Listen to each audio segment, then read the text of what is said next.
I don't believe that God wants any of us to go away empty. And just wanted to encourage you, we're going to take communion later, and just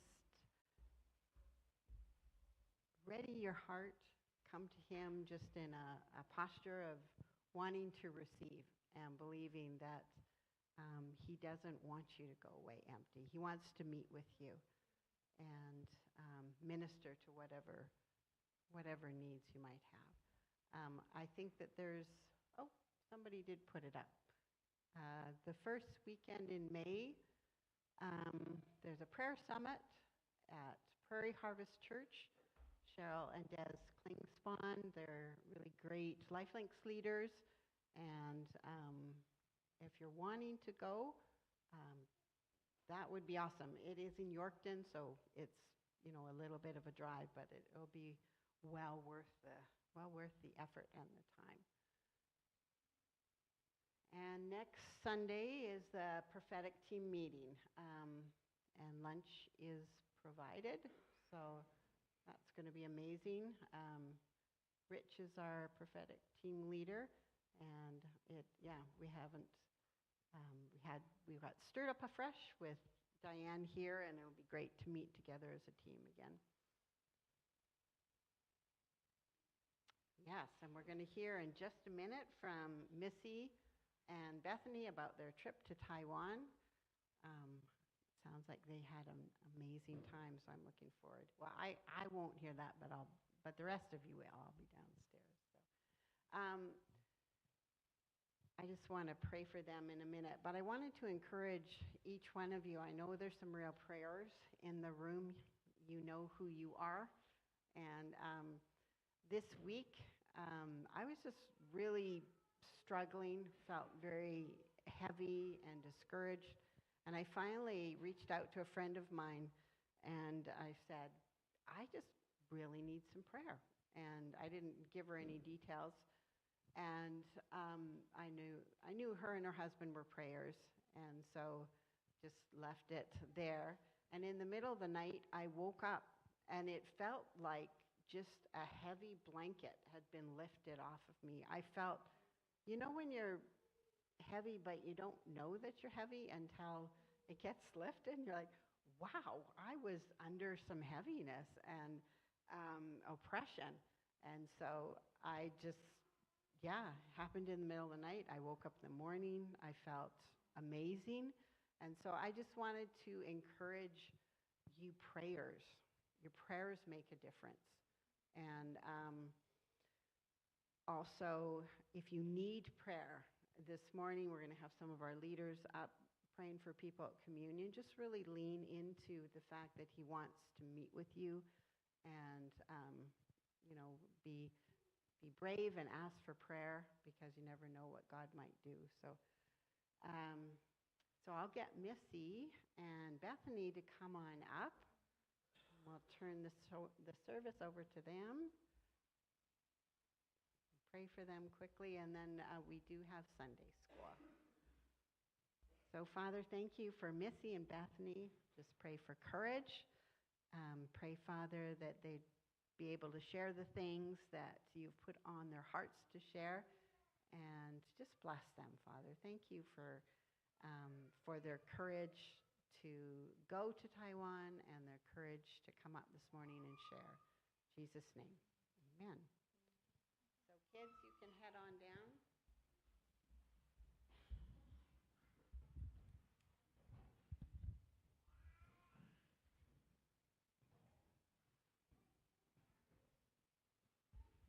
Thank you, Maria. I'm lost already. I'm like, it's not working.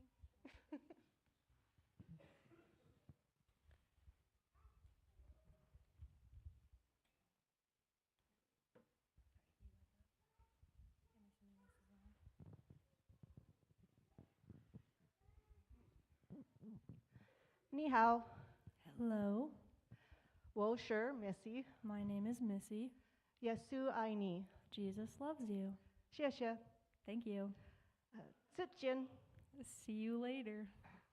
And that's about the extent of the Mandarin I learned in Taiwan.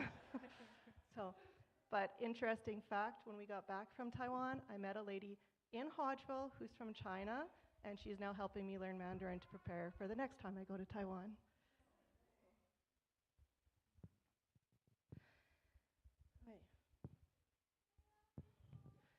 All right, so I guess this started for Bethany. Bethany went last year to Taiwan, and I know when she went, she came home and she was so excited about going, and she's like, I'm going back next year.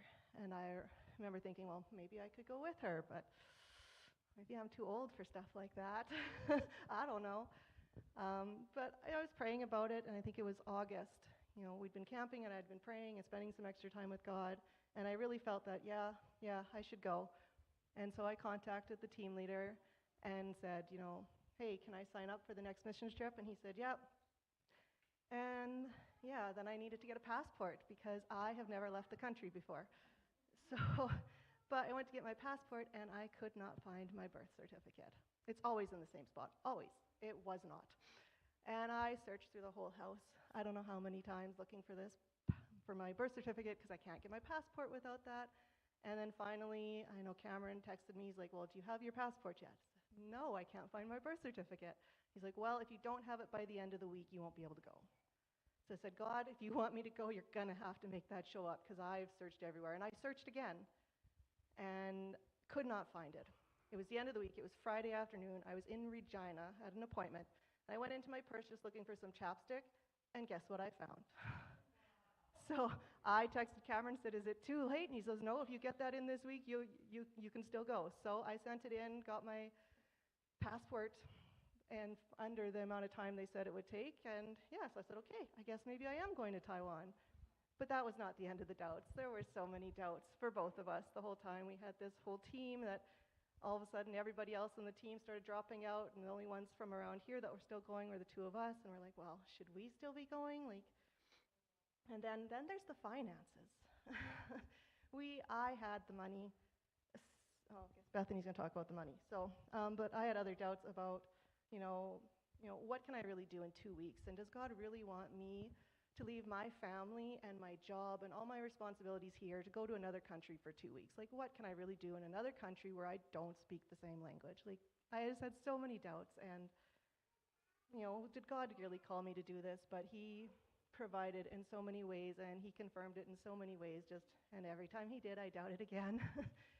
But yeah, it was pretty amazing, but there was lots of doubts and wondering, and I'll let Bethany share about the money.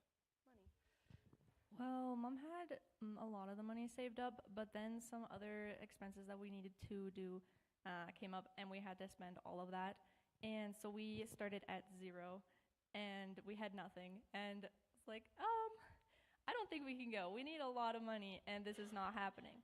And so it was really amazing the way that God provided every step of the way. When we were sitting here in our doubts being like, should we even go?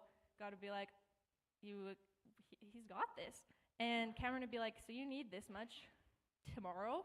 We'd be like, we don't have that. And then suddenly someone would donate, and we would have everything, the exact amount we needed at the exact right time. And it was crazy because we were sitting here worrying when we really did not need to worry. Like, God had the whole thing in His hands the entire time. And so He provided everything we needed last minute, but perfectly on time. The picture we have up there is what the airport looked like the day we were supposed to be leaving. So we drove there. We got to the airport. We drove up early because we knew there was supposed to be a blizzard coming. And we sat there and we watched the snow get worse and worse. We watched the snow plows pushing snow off the runway. They had the board with all the flights and arrivals on it, and flights going every direction were canceled and delayed. And we watched the board getting redder and redder with all these canceled flights going, well, are we going to Taiwan or not? Like, our flight the whole time said on time. So everybody going to Winnipeg, Calgary, everywhere else, they couldn't go. But somehow we were able to go to Vancouver. So that was one more, say, okay, I guess God's got this. I guess we are going to Taiwan. And so that's why we got, but seek first His kingdom and His righteousness, and all these things will be given to you as well. Matthew 6:33, because God does provide, and if we're doing what He wants us to do, He'll make a way.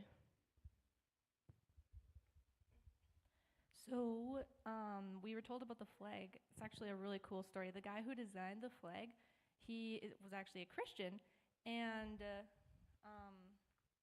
so he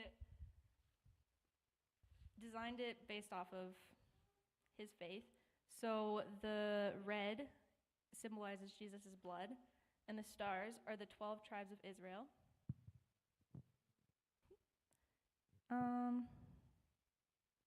And the sun equals Jesus, God, the light of the world. So I found that pretty cool that a Christian designed that flag. We've got a picture of the map up there. The way it was explained to us was Taiwan is kind of almond-shaped. And if you see at the top, it looks like Taipei with a P, but they actually say Taipei, like a B. That's where we arrived. That's where the airport was. From there, we took a train, a couple trains. We took the MTR first for like half an hour, and then we took the medium-speed train to Hualien, which is on the right side, down on the coast there. And that's where we spent most of our time, was in Hualien. That's what they consider the rural part of Taiwan, even though, in my opinion, we were still in the middle of the city. So we were there for over a week, and then I think 3 days before we left, we drove from Hualien all the way back up around the tip of Taipei, and then down on almost exactly across from Hualien on the left side is Taichung. Looks like Taichung, but it's Taichung, and we spent 3 days there. And then on our last day again, I think they took us on the high speed just so we could have the experience. We took the high speed back to Taipei to catch our flight out.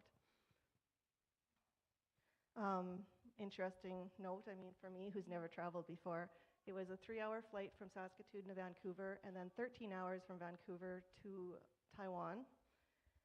But we left Wednesday night and got there Friday. It was Friday in Taiwan, but Thursday back here, because when we go to bed, they're just getting up in Taiwan the next day.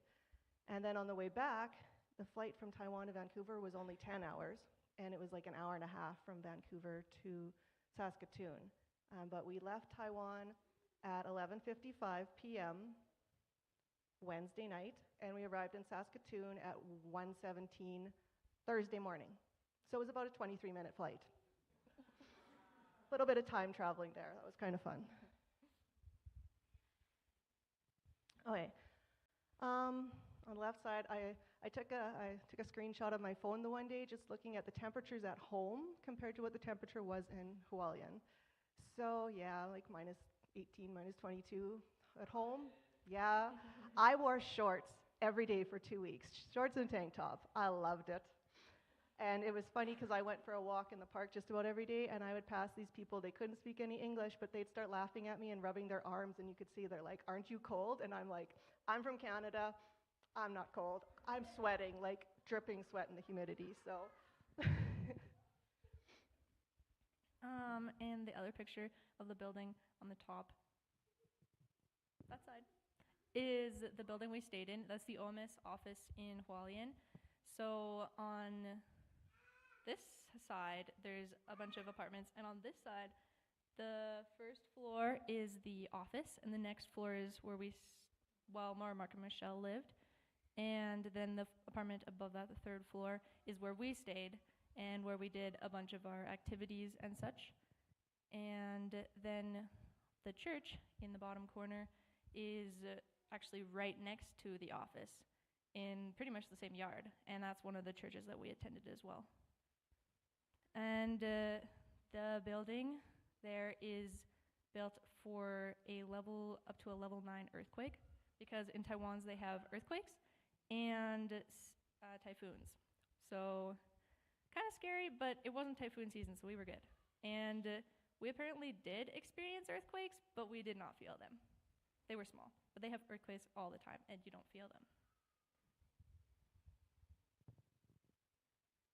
Yeah, the top right corner is the view from our balcony, from our apartment. You could see the mountains and the jungle. It was so beautiful. And the bottom left, there is the street in front of our house with the coconut trees and again, jungle. It was amazing. But also, one thing we were told when we got there, we were trying to find a bathroom when we were trying to get to the train, And our host told us, you could leave all your luggage in the middle of the train station and go do other things for 2 hours and come back and it'll still be here. He says, there is very little crime in Taiwan. He says, it's just not a thing there. Somebody else told us that when bad things happen, everybody just stands there and watches because they're not expecting it. They're like, what are you doing? This doesn't happen in Taiwan. So it's one of the safest places in the world to visit. Second safest. Second safest. I don't know. I just know Taiwan's the second safest. And I asked somebody, I said, well, what's the difference? Because everyone's like, oh, it's such a polite society. And I said, well, they say Canadians are polite too, so how come we have so much crime? And they said the difference there is being Asian, they're a very honor-based society. So when they do bad things, they're bringing shame on themselves and their families. So that's a huge thing there. So, and I'd go for my walks, and you'd see umbrellas and sweaters and water bottles all along the path. People would just leave them and come back for them later. It was really crazy to me. I wouldn't do that even in Hodgeville, so. And this is our team. On this side, there's Cameron and Michaela and baby Lorraine. Baby Lorraine, she did great. She was 9 months, almost 10 months when we went, and she did so good. Even on the 12-hour plane flight, she did great, and she was so happy the whole time. And on the furthest side, wearing blue, it looks like, is Bonnie Blue. She is over 60, and she's been on multiple mission trips. This was her second time going to Taiwan. And then in the back, there's me and Mom. And then on the other side is Achilles. He is Taiwanese, and he did a bunch of the teaching and helping us learn more about the culture and stuff. And then Mark and Michelle, yeah, he was our translator. And Mark and Michelle were our hosts, and they fed us and brought us places. I guess Achilles was a big part of that too. And Mark and Michelle are from the States and have been there 15 years-ish. And then the one on the furthest side is Passion. And Passion is also Taiwanese, and she is the pastor of their English church. And the Chinese. No, not the English church, just the Chinese church. Yeah. Okay, at the top, we can see Achilles again. Yeah, he did a lot of our culture lessons and culture history, religion. He taught us about a lot of that kind of stuff. Yeah, that was interesting, some of the things they believe. They have similar stories to the Bible. They believe in creation. They believe in a worldwide flood. They just got things a little twisted sometimes. They're Adam and Eve, they're man and woman, at the beginning were half snake. So they got a few different ideas than us. On the bottom right, there's another map. That's a map of Taiwan, and it shows the different tribes in Taiwan. That's something I didn't realize, that Taiwan is tribal peoples. Our youth retreat was all tribal youth, they said.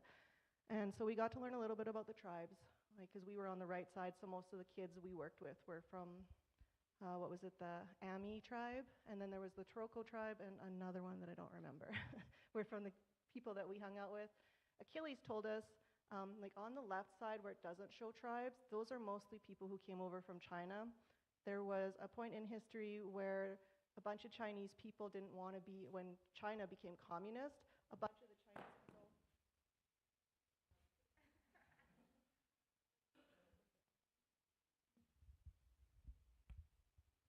Thank you. He gathered together 1 million Chinese people, and they went over to Taiwan to escape the communism. So the left side of Taiwan is a lot of Chinese people, including, I think, Achilles' dad was from, or maybe his grandpa, I don't know, was from China. So I found that interesting. And when we learned about the guy who brought the Chinese over to escape communism, when we went to that museum, they had a copy of Streams in the Desert, because his wife was a Christian. So down on the left, you see a sign that I found in the park. There are venomous snakes in Taiwan. I was told there was 3 to watch out for. But I was also told they're shy. You don't poke them, they're not going to bother you. Thankfully, I never saw any, but I did stay on the paths. At the bottom, in the middle, it just gives you a little bit of an example what Taiwan looks like. 40 years ago, Taiwan was still a developing country. And now it's one of the most modern countries in the world. So you've got a lot of very modern looking buildings, skyscrapers, and in the middle of them is like tin shacks. Like they're all rusty and got mold on them from all the humidity and stuff, but it was really neat to see just this is a country that still was 40 years ago, still developing. So this is I drew this, so don't judge the accuracy. But something I learned at one of the churches services we were at was, so the one on this side without the line on the top, it means I, and the stroke on the top left corner on the other one symbolizes something important. It symbolizes God. Without God, we are searching for something to be the top, and because the other one means search. So this one means I, and this one means search. And so without God, we are searching for something to be our top, our purpose, our North Star. And only when we find God do we find our purpose. We go from I to search, from searching to our purpose. And I found that cool, and that's kind of the little bit of a sermon. That's probably the closest to the sermon part that we're going to get. All right, this was a temple we went to, I guess a folk religion temple. In Taiwan, they have tons of different religions. They believe in like Confucianism and Taoism and Buddhism, and but they also have what they call folk religion, where they just kind of put a little bit of everything together, and they've got little, they will hang up little things to ward off demons and do all sorts of stuff. And this temple it had a Buddhist part, it had a Taoist part, it had like a little bit of everything in it. And yeah, the one part that really got to me was there was this guy, and he was talking in this weird voice, and I was like, is that just his voice? Like, what's going on? And Cameron explained to us, because there was people there, this lady was showing him something, and he was talking this high voice. And Cameron explained to us, this lady had clothing that belonged to somebody who was dead, and she was asking him to communicate to the dead for her. And we watched this. Several ladies would come up with these clothing, and he would pretend to be their dead loved ones and would speak to them in that voice. And it made me cry, because I was like, how can you do that to these people? Because they were crying, and they were so excited to talk to their dead loved ones, and he was doing that, and he was a priest in this temple. There was this other lady I saw, she was having a conversation with a statue. And she was sitting there laughing and talking like this was a real person. And it just made me really sad, because they want to believe in something, but they don't know the truth. And in North America, so many people, they don't believe in anything, but in Taiwan, they believe in kind of in everything. So you tell them about Jesus, and something you have to be really careful about is they'll think, oh, Jesus sounds cool, I'm just going to add it to all my other gods. And so then, I know even Achilles was saying his mom became a Christian, but she still would put up her little talismans and stuff and trying to ward off evil eye and kind of thing. So he said, he's still trying to, help her understand that, you don't need all that. All you need is Jesus. And so that was something that I found interesting. And they also took us to a Japanese temple because for a while the Japanese actually controlled Taiwan, and so they all spoke Japanese. And so this Japanese temple is still there. And so the big stone is, they would go and they would recite their mantra 1,000 times, 1,000,000 times. And I'm there washing my hands as to purify, and so I can touch stuff and whatnot. People don't actually still use the temple to worship, I don't think. It was just a tourist attraction now. And then the other picture with all of those are Buddhas. And so it's the 88 stone statues of Buddha, and it is based off of, they used to have a place, a journey that people could walk on that lasts in Japan, for 1,300 kilometers. And in the early 20th century, to save the trouble of people who could not worship the temples because they couldn't go through that whole journey, they built a bunch of miniature versions of all the 88 temples and put the stone statues of them in this temple.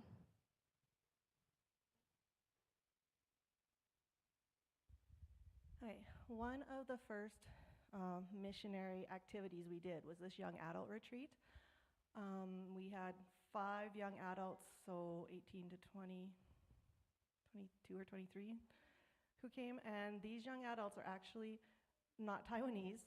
There was the young man there in the yellow shirt at the top, that's Sunrise. He's from Indonesia. The girl beside him is Carmenia, and she and the other girls are all from Mozambique. They are all studying at a Buddhist university on a scholarship, the girls. And so the other girls at the bottom, there's Azalea and Solange and Nikazi. I can never say her name right. But so we hung out with them for about 3 days. Cameron did this Olympic theme, and so we did Olympic activities. We did high jump to see how high you could jump up the wall and put a post-it note on the wall. You did things like shot put with erasers, and we did a lot of fun stuff with them. And then we had Bible studies with them. That's the bottom right corner. The way Cameron likes to do Bible studies is he says you read a passage of scripture and then you ask 3 questions. What does this passage tell us about God? What does this passage tell us about people? And how can we apply this in our lives? We also did top left corner. Bonnie taught them how to make quilted pot holders with Canadian themed fabric. So there was mooses and maple leaves and stuff on there. And we had some interesting conversations because none of them had ever seen a moose or heard of a moose. And then we did some cultural exchange stuff, just talking about Canada and talking about their countries. And Sunrise is my new adopted son, and he's coming to Canada to visit, he tells me. And I told him he has to meet Garth because he loves hunting and fishing, and except the animals he hunts are a little different in Indonesia than what we're used to around here, snakes and monkeys, but he's an interesting kid, and we really got to know the girls a little bit too. We also saw them on Sundays because they came to the English Fellowship Church, which we'll talk about a little more later. Something interesting, I gave you their names as we know them, but a lot of people in Taiwan have English names and Chinese names, and all of these kids have names from their homes too. So they all have multiple names. So I found that interesting too.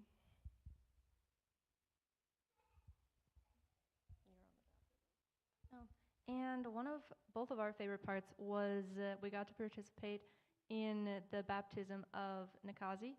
And so we went down to this river, and it was in a valley, and there was beautiful mountains on both sides covered in jungle. There was a waterfall in the distance where the river came from, and the river was pretty shallow, but we ended up finding a place behind a really big rock where it was actually really deep water, and it was really cool to get to be part of a baptism in a different country with different people from actually different countries as well. And it was really cool to see that and to get to help with that. There was even monkeys witnessing the baptism. That was a fun part for me. And the baptism was, like Bethany said, a huge highlight for me, probably the highlight of the whole time we were there. Because the scenery itself, the setting was incredible. But when we got there, as you see in the picture, you can see Michelle and Nikazi. Nikazi had asked Michelle to baptize her. Michelle is not a pastor. She's also not a man. So that was a new one for me. I've never been to a baptism that wasn't done by a pastor, or at least a father or a man. So I thought that was interesting. But then Michelle was a little worried about walking on the slippery stones to get into the water and stuff. So I offered to help her, and we got in there. And she says, okay, we'll go on the other side of Nikazi. She goes, you're going to help baptize her. I said, me? I've never baptized someone before. I never even dreamed I would get to help baptize someone. But I got to help, put her in the water and bring her back up. And there was just something about that was a little overwhelming emotionally for me. Still is. It was huge to be able to be a part of something so incredible. I got to baptize someone from Mozambique in Taiwan. So it was just, to me, it was a huge moment for me that really made me think about things, because I've always been taught that, kind of only men can do stuff like that, and so it was kind of a big deal for me. We also attended church services while we were there, and this is one of the churches we attended. It was the church building you saw earlier, next to the OMS office. So this is the Chinese church service, and they all speak mostly Chinese. Taiwanese know a little bit of English, and so they, Cameron told us when we got there, expect that they'll understand you. They might not tell you they can know English or talk to you in English because they learned it in school, and so they know how to write it and they know how to read it, but they aren't as comfortable speaking it. And as you get older, you don't use it. You might forget about it, and so a lot of them probably knew English, but so we shared our testimonies, and Cameron did the sermon, and so Achilles is there. He's translating for us, and so that they could understand it. And sometimes if you would say something funny, some of them would laugh because they understood it. But then when Achilles said the whole thing in Chinese, then they would all laugh because they all fully understood it. Another cool thing about the Chinese church service is they had the worship songs in Chinese, or in Mandarin. So we couldn't understand it. We couldn't read the words on the screen, but a lot of them were the same songs that I grew up with. So I knew the songs, and so I would just start singing in English. And so me and Mom were just singing these Mandarin songs in English because we knew the songs. And so it was really cool to be worshiping with these people in an entirely different language, but we are all worshiping and saying the same words, worshiping the same God, and it was really cool. No, we're not there yet. Go back. So, yeah, the Chinese service, we had 2 services each Sunday. 3 the second Sunday, but this Sunday, so we all shared our testimony at the Chinese church with Achilles translating. And there was a part of my testimony that I've never shared in Canada, and I was kind of nervous about sharing there. But I wrote it out, and because I felt like God wanted me to share. And because we had a translator, he wanted to see our written version of our testimonies before we got up there so he could look through it and make sure he knew the proper words to translate. Like in my testimony, I talk about my grandparents. Well, there's different words for if your grandparents are your mother's parents or your father's parents. So he wanted to know stuff like that. Well, the morning of the church service, I was thinking about it, and I'm reading over my testimony, trying to get ready, and I'm like, no, I'm not going to share that part. I'm not comfortable sharing that. I'm not going to do it. So I was like, I'm going to take it out. I deleted it off my phone, and then remembered, I already gave my testimony to Achilles. I can't take anything out. So I put it back in, and I shared it. I was really nervous. So I was like, well, whatever. And then afterwards, Passion came up to me, and she told me, she thanked me for sharing my testimony and said specifically about that part, she says, I'm so glad you shared that part. She says, I think a lot of people in our church can relate to that. I was like, oh, okay, God put that on my heart for a reason, I guess. On the bottom right corner, right, yeah, you can see the birthday cake and someone was standing there. That was the second Sunday we were there. We had gone to a different church in the morning, and then they rushed us back there to have lunch with the Chinese church service. And what we didn't know, when we got there, I was getting my food, and this lady comes up to me and says, happy birthday. And I kind of looked at her and said, it's not my birthday. She says, well, your birthday's in March, isn't it? I said, yeah. And she says, well, we're celebrating all the March birthdays now. And then they made me get up there so they could sing happy birthday to everyone who had a birthday in March. So I kind of got a birthday party in Taiwan, which was pretty cool.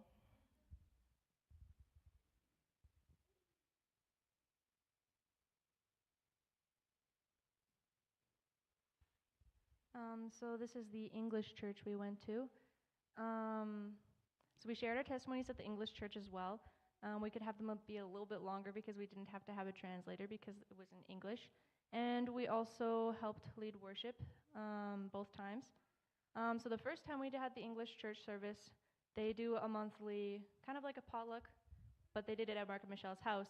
So they had over 40 people in Mark and Michelle's apartment, and it was really cool because we were in Taiwan, but there was over 40 different people from Taiwan, Mozambique, Indonesia, Philippines, Austria, USA, Ireland, Korea, Ukraine, Britain, and Germany, all in that one apartment, all there for Jesus. And it was really cool just to see all the different people from all over the world they're learning about God and worshiping God, and it was really cool. And the college students from Mozambique were there, and I really got to connect with them because they were close to my age, and they were pretty excited about having someone their own age as well.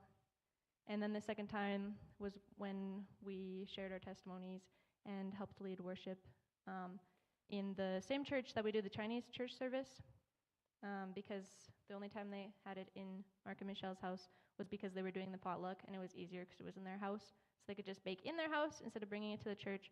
And then the second time they had the church service in the church because they did not do the potluck.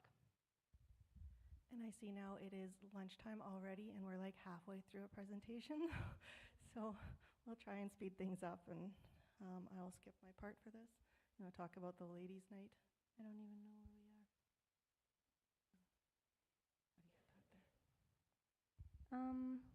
So we also had a ladies' night with the ladies from the Chinese church service, and there was also a bunch of non-Christian ladies there as well, who the Christian ladies had invited. And so we did kind of a cultural exchange, and we made potholders with them, the same potholders that Bonnie had taught the college students how to make with the Canadian stuff on them. And so we all sat there and were sewing and talking, and I couldn't really understand them, and they couldn't really understand me, but we were able to help each other with the sewing and stuff. So we were able to be there and do stuff together, even though we couldn't understand each other really. I think there was a lady there from South America too. There was one lady. So half of the group did the potholders, and the other group did some baking. We did some Canadian recipes. Apparently butter tarts and Nanaimo bars are Canadian and way too sweet for Taiwanese people. So they ate them, and they were like, oh, this is so sweet, this is too sweet. And I'm like, well, what happened? What went wrong? And I took a bite, and I'm like, this is perfect. So difference in taste. We also made some cookies. That the big picture in there is we took them to an kind of an orphanage, slash foster home. But we weren't allowed to go in because they're trying to protect the kids. A lot of these kids were, they don't know how to know who to trust and who not to trust, so they don't let any strangers in. They only let the people in who work. So we couldn't go in, so we just delivered the cookies, and the guy on the right side is the guy who actually runs the orphanage, and then the rest of us, we just delivered cookies, so we got to do that. We did go to this place called Bethesda, which was a home for handicapped people. Started off as an orphanage for 3 blind children. Well, it wasn't even an orphanage. These started off with 3 blind children, and there are now over 100 residents, but most of them are adults. And most of the people who come to Bethesda spend the rest of their lives there because a lot of them can't function, and their families don't want them or can't take care of them. And in their society, it's kind of a shameful thing to have someone like that in your family sometimes. So these people end up there and are being loved on and taken care of by the residents there or the staff there.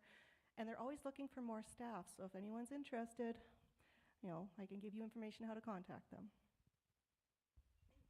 One of the highlights for me was the youth retreat we did. We also did this last year when we went, and so it was a lot of the same kids from last year. So it was really cool to get to see them again and hang out with them again. And we did pretty much the same thing as the college retreat. We did the Olympic theme, and we did a bunch of games and had a lot of fun, and Cameron had medals to give to them, and we had teams, and so there was four teams, and we were each on one of the teams, and I was on the team with the 2 new kids, and neither of them, they were both really shy, and they both did not really speak English. I found out after a couple days that they did speak English, they were just too shy and didn't want to really speak English, which is fair. And then the other girl on the team I had met last year and was actually closer to, so that was cool that I got to be on her team. And the one girl in my team, she had actually never been to their youth before, and this was her first time. So we all got to have that impact on her, and we've seen pictures of her since we've been to Taiwan that she is still going to that youth now, and I'm glad that we were able to have such an impact on her that she came back. And so that was really cool. And by the end of the youth retreat, I was able to talk to both of the new kids, and they were both looked like they were having a lot of fun, and they were smiling and laughing with the rest of them, which was really cool. A big part of the trip for me was I went for a walk at Meiluan Chan, which means beautiful mountain. And it was this mountain in the middle of Hualien that they surrounded by a park. And so there's all these walking paths. So I can say I walked up a mountain every day while I was there. Got lots of exercise. It was beautiful. Like, it was amazing. But Achilles had told me about it, and he says if you go early in the morning, there's a lot of older people, and it's a good chance to, practice saying ni hao to everybody I passed, because they're all very polite. And I even got to, kind of try and talk to people a few times. But the lady in the bottom right corner, her name is Rin. We met up in the park and started talking in her limited English and my non-existent Mandarin. And we walked together 3 times while I was there. And the last day, it was my last morning going, and I was just praying. Well, Passion had given me some pamphlets that I could hand out at the park, she said. So every day I went, I had one of these pamphlets in my pocket that it gave testimonies in Chinese of people who had found Jesus. So every day when I walked, I prayed that God would show me someone who needed this. And every day, there was always somebody he led me to. And there's stories I could tell you about that, but I won't now. If you want to know, let me know, ask later. But I will tell you about Rin, because the last morning I was walking up, and I'd missed her the last 2 mornings, and I was just praying. She was really on my heart, and I was like, God, if you want me to see her, this is my last chance. And I was like, I really want to give her this pamphlet. Lord, just help me find her today, if that's your will, kind of thing. And I walked up those steps on the left side. I got to the top of the steps, and Rin was walking right past. So that was the entryway into the park, and Rin was right there. So we walked together. It was the longest walk I had. We walked for like an hour and a half together just talking. She had gotten a translator on her phone so that anything we didn't know how to say, we could translate with her phone. And we had a really good visit, and I gave her that, the pamphlet. And we made plans to meet back in the park again next February, and she's going to practice her English, and I'm going to practice my Mandarin so that we can have better talks next year. Another thing we did last year, we did it a little bit different this year just because of how the time frame ended up. And so this is the Overcomers baseball group. Last year we actually got to do baseball with them. They started a couple years ago, where they have these kids and, older people too, kind of the same as Bethesda. They have a lot of the students from Bethesda come and play baseball because they can't play normal baseball because they don't fully understand, but they understand hitting the ball and being happy and excited and running. And so it was really cool to see. This year we had just a barbecue with them outside, and they had karaoke, and they made us sing karaoke because they wanted the team from Canada to sing some songs. It was really, really sad because we did not know the songs. We didn't know the song, so it wasn't that great, but it was cool to see. And yeah. So those were most of the missionary activities. We did do a lot of stuff that was just like fun stuff. We'll maybe go through this faster than we planned. We did do things like the day market and the night market. So the day market is kind of like a market. It has like fresh vegetables and fruit, and they have like clothing and other stuff too, and they had meat that they probably butchered that morning, and there was a whole bunch of cool stuff like that. And the night market is kind of the same idea, but it was more kind of like a mall and also a market, kind of like a festival, yeah. So kind of like Frontier Days, but it's always there. And so they have these stalls that you can go into, and either you can do some shopping, you can play some games, you can buy food. There's lots of food. And so that was pretty fun. The guy in the bottom left corner was a fire eater. He put on a pretty good show. I have a video of that on Facebook if you're interested. A big part of the culture in Taiwan is food. It's huge. I asked them, how do you say, how are you in Mandarin? They said, well, they don't. What they say is, have you eaten yet? So, boys, go to Taiwan next year. They will feed you. I gained weight in Taiwan. I was there for 2 weeks, and I walked over 12,000 steps every day, and I'm pretty sure I gained weight. Like, they feed you, and it's rude to say no to their food. So you can't say no, although I did take tofu the one time that I hid in a napkin to get rid of because I couldn't do it again. And we ate bubble tea every day, sometimes 2 or 3 times a day, because bubble tea originated in Taiwan. Bubble tea originated in Taiwan, and it was one of my favorite parts of the food because I love bubble tea. And just so you know, there is a bubble tea place in Swift Current, right in between Taco Time and the other place they have there. it's a very little small place, but they have bubble tea there if you want. And they get their supplies from Taiwan, which is cool. And with the food, our hosts, Mark and Michelle, their gift is hospitality. Mark loves to cook, and yeah, they fed us so much and so well. So that's just a little advertisement for next year. If you like to eat, go to Taiwan. And we also did some other things. One of my also favorite parts was seeing the ocean, which we added to the touristy stuff section, but it was also definitely a God thing for me. Just the absolute stunning beauty and power of the ocean just proves how amazing God is, because it's so beautiful and it's so wonderful and it's so powerful, and it was beautiful, and that was one of my favorite parts. And we also got to go to the Lantern Festival, which was also really fun. And I was looking at some lanterns, and I was like, oh, I kind of want a lantern, but I don't really need a lantern. Our favorite movie is Tangled. And then this little boy ran up to me, and he's like, here, this is for you. It's like, oh, you're giving me a free lantern? And so I got a free lantern.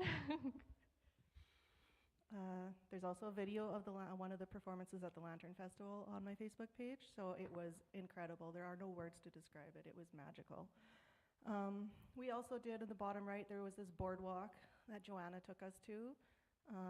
Up at the top left corner was at Morrison. Morrison is a school in Taichung that they started for children of missionaries, and now they've got other people there too, so it's a private school.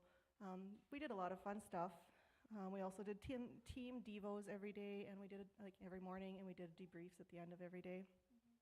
So we had a lot of team time, team games and stuff too, so lots of fun. So it wasn't all just work. It's a lot of fun. But it was somehow all revolved around God, which was also really cool. And so something that I definitely learned while I was there is that it's very important to go on missions trips and to just go and serve people and preach about Jesus to everyone, all nations. And it was really cool, like all the experiences we just told you about. But something that God also told me is that the people of Canada need Jesus just as much as the people in Taiwan. It's just a little bit different. Like in Taiwan, you got to be careful. They're not just adding Jesus to their other beliefs and their other gods because they believe very strongly. Whereas here, there isn't faith. People don't believe. They're like, well, we were created from nothing. And so it's definitely a very different challenge depending who you're speaking to about Jesus. But everyone needs Jesus. And so definitely go on a mission trip if you get the opportunity. It was great, and it's awesome, and God works through those things, but he also works through our daily lives here in Canada. And so I just want to encourage you guys by saying the people of Canada need Jesus just as much as the people in Taiwan. And that's something I learned, is we don't have to be in Taiwan to be serving, because the things we did in Taiwan were things we can do in Canada as well. But if you are interested in going on a short-term missions trip, I am planning, Lord willing, to go back again next year, and there's a possibility I might be team leader next year, because our current team leader for this trip is actually planning to move to Taiwan with his family in January. So if you're interested, let me know, or just talk to Garth and Karen, and yeah, and we'll see what happens with that. So I'm going to challenge you guys to just pray about it. If God wants you to go to Taiwan or somewhere else, if you get an opportunity to go on a missions trip, I highly recommend it. And it doesn't matter what age you are. We had everyone from a 9-month-old baby to a lady in her 60s on our team. So age doesn't matter. If God's calling you, just obey. And we want to say thank you again to everybody who supported us, because we couldn't have done it without you guys. So thanks so much for your prayers, for the financial support, for the encouragement and love. All of it. We really appreciate you guys. Thank you so much.